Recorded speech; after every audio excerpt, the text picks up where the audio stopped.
Baik, silakan Mas Toto berkata walaqad ataina.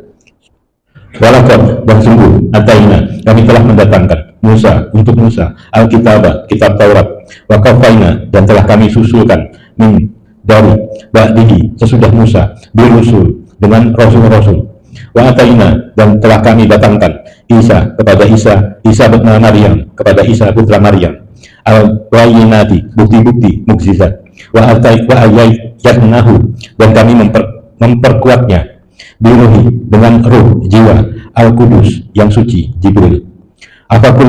Apakah setiap ja'akum datang kepada kalian rasulun seorang rasul utusan bima dengan apa yang tidak tahwa anfusukum diri kalian sukai istakbartum lalu kalian angkuh tidak mengikutinya.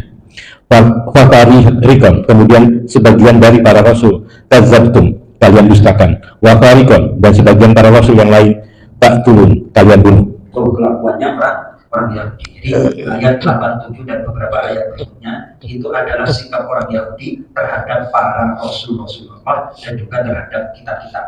Terjemah bebasnya Paden. Dan sungguh kami telah memberikan kitab Taurat kepada Musa dan kami susulkan setelahnya dengan rasul-rasul dan kami telah berikan kepada Isa putra Maryam bukti-bukti kebenaran serta kami perkuat dia dengan Roh Kudus atau Jibril. Mengapa setiap rasul yang datang kepadamu membawa sesuatu pelajaran yang tidak kamu inginkan, kamu menyombongkan diri, lalu sebagian kamu dustakan dan sebagian kamu bunuh. Tuh, jadi sifat orang Yahudi itu kalau utusannya nggak cocok sama mereka didustakan bahkan dibunuh. Nah, kita itu terhadap lalu sikap kita bagaimana sebagai umat Islam? Ya seperti yang kita hafal di akhir surah Al-Baqarah itu kan ada amanar rasul bima unzila ilaihi min rabbih wal kullun amana billahi wa rasulihi. Terus baik kita buka surah Al-Baqarah yang bagian akhir. Jadi cara menyikapinya itu adalah halaman 49 ayat 25. Jadi di situ sebagai pernyataan Rasulullah SAW menyikapi sikap orang Yahudi. Jadi Rasulullah itu adalah amana rasul bima unzila ilaihi min rabbih wal mu'minun kullun amana billahi wa malaikatihi wa kutubihi wa rusulihi la nufarriqu baina ahadin min rusulihi. Coba Pak Del langsung aja la nufarriqu ayat 285. Jadi saya baca amana rasul bima unzila ilaihi min rabbih wal mu'minun kullun amana billahi wa malaikatihi wa kutubihi wa rusulihi. Langsung la nufarriqu.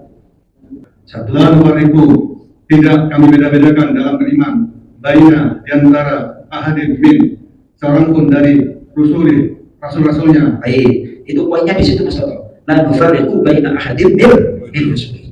Nabi Isa kita imani, Nabi Musa kita imani walaupun dari kalangan Bani Israel. Apalagi Nabi Muhammad Shallallahu Alaihi Wasallam itu pernyataan deklarasi sebenarnya Mas Toto ya. La nufarriqu baina ahadin min rusuli. Kemudian waqalu sami'na wa ata'na. Jadi kalau orang Yahudi kalau nggak cocok ya didustakan bahkan dibunuh.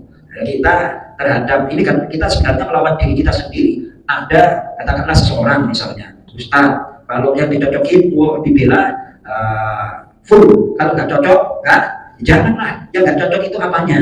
Jangan nggak senang sama orangnya terus pernyataannya yang benar didustakan. Ya ini namanya manusia itu plus minus lah. Kita belajar apa yang benar yang kita terima. Kalau manusianya nggak cocok ya manusianya aja, jangan semuanya di bahasa Jawanya itu kebiasaan digeneralisasi. Betul Pak Karno? Untuk bersikap seperti itu mudah apa gampang? Apa sulit? Sulit. Apalagi kalau nggak berusaha diobati, gengsinya semakin tinggi itu. Nah, ini kita harus waspada. Itu penyakit hati. Nah, kalau penyakit fisik sih gampang obatnya, tapi kalau penyakit hati kita berusaha untuk dituntut mengobati diri sendiri. Kurang lebih demikian. Kita kembali ke surah Al-Baqarah. Jadi sikapnya orang Yahudi terhadap para rasul dan kitab, kalau cocok mereka terima, kalau nggak cocok bukan. Afakullama ja'akum rasulun bima la tahwa anfusukum. Jadi kalimat baris ketiga dari bawah itu la tahwa anfusukum. Apabila tidak menyukai diri kalian, istakbartum, lalu kalian aku tidak mengikutinya. Masya Allah. Ini mohon maaf, ini bukan apa-apa, contoh tidak menyebut si A si B. Kita itu kan manusia ya saudara. Manusia kan punya perasaan. Ya, padahal kalau ada yang naik di mimbar nggak cocok langsung aja, kayak gitu. Loh, padahal dia tahu gayanya itu, slogannya, ambillah apa yang disampaikan, lihatlah apa yang disampaikan, jangan melihat yang menyampaikan, gombal, ketemu orangnya aja nggak mau. Ya. Masya Allah. Ya, giliran nggak cocok kan, langsung aja. Astagfirullah, masa nggak dewasa udah jadi orang. Ya nggak cocok itu yang mana dulu, gitu. Ya Allah. Kalau seperti itu ya hampir mirip kayak orang. Ya Pak Aris ya. Jangan memanjakan hawa nafsu. Jangan memanjakan hawa nafsu. Terus kalau kita ibadah kayak gitu terus, akhirnya ngikutin hawa. Padahal ibadah yang paling besar itu melawan hawa nafsu. Ya Pak Mandra ya. Ngaji kayak gini ada yang nyuruh apa enggak Pak? Enggak ada apa enggak Bu? Enggak ada ya kan. Berangkat sen. Kalau besok ada promosinya apa enggak? Besok pagi. Apa? Alhamdulillah ya Rabbil alamin. Masyaallah.